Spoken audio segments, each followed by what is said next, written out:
Hi everyone, I am so glad that you are here on this page for beginner freelance translators. My goal for this page, as you might know, is that I want to teach you how to succeed, how to build your business and how to get a really good footing in this very exciting industry. Right now, I'm actually in Palm Springs in California in the United States of America. And for me that's pretty exciting. First of all, I'm here on a translation conference. It's one of the world's largest conferences and I'm actually here to speak.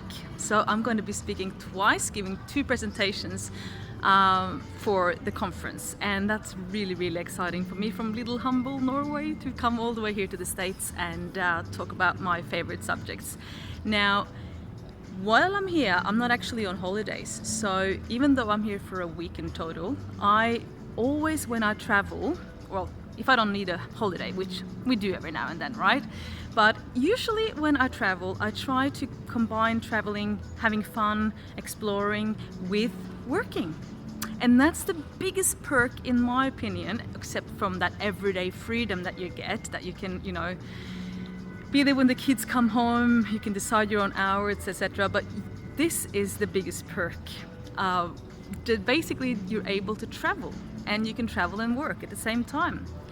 Since being a translator or a freelance translator is something that you do online, you can do it from anywhere in the world, really. Remember when I met my husband about, well, now it's almost 11 years ago, which is like, feels like an eternity, but I met him in Melbourne in Australia, and instead of having to, find a job and move down, all of that, I basically just brought my computer, plugged it in the wall, and I was good to go. So that's the biggest perk. You can actually work from anywhere in the world. Some things that I usually find is better to work with when you travel are projects that, oh, there's a plane. I mean, that's a good omen, isn't it? More travels. I prefer to work with things that require a bit of creativity. Maybe, things that are stuck, things that I want to get a move on, like a marketing campaign or something. I usually get a lot of, inspirations when I travel. I get so much more inspired than sitting in my home office. Also, well, if there's anything that you want to branch into, if there's another freelance area that you want to explore, if there's something else that you're gonna, get going, then going on a workation is a very smart thing. So this today is my work area. I've got a nice hotel room as well. So I would advise you, before you travel, try to figure out what you want to prioritize, so you don't sit there doing all the menial tasks that you can do at home.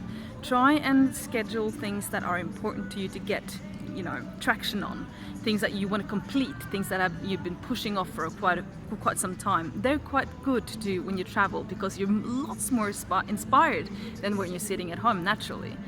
Also, think about what you need before you go, because there's nothing more boring than having to run around at the destination trying to find that lid for that camera or that charger for the computer. Just make a list before you go in advance that will tell you what you're going to bring. I usually will bring things that keep me connected. So I have a power bank that I try to keep charged at all times.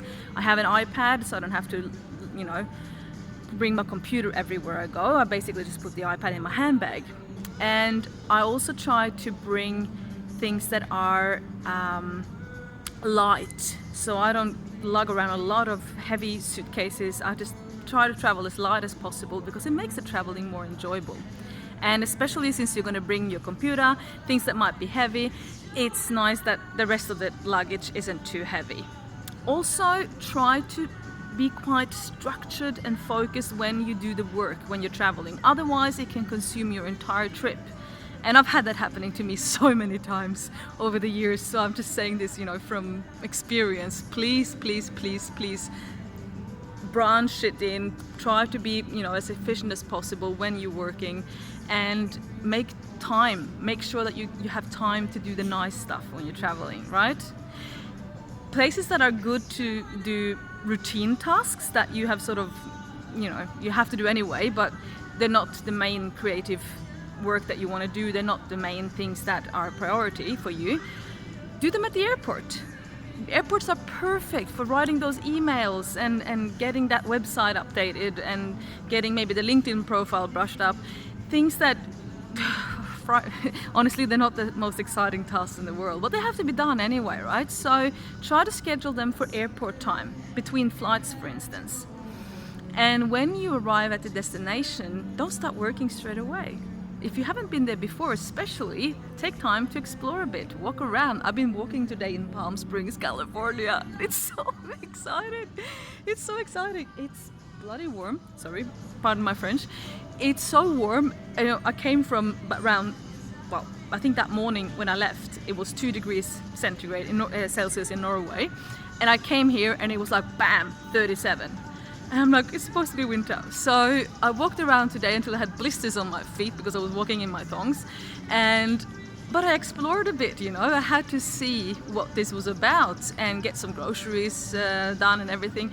And when I came back, okay, then I could start. So plan your work, schedule your timings, and also bring stuff that will make it easy for you to work while you're traveling. And with that, I just want to say best of luck with that. Tell me your experiences with traveling while working, your workations. I would love to hear about them. We'll talk soon. Bye.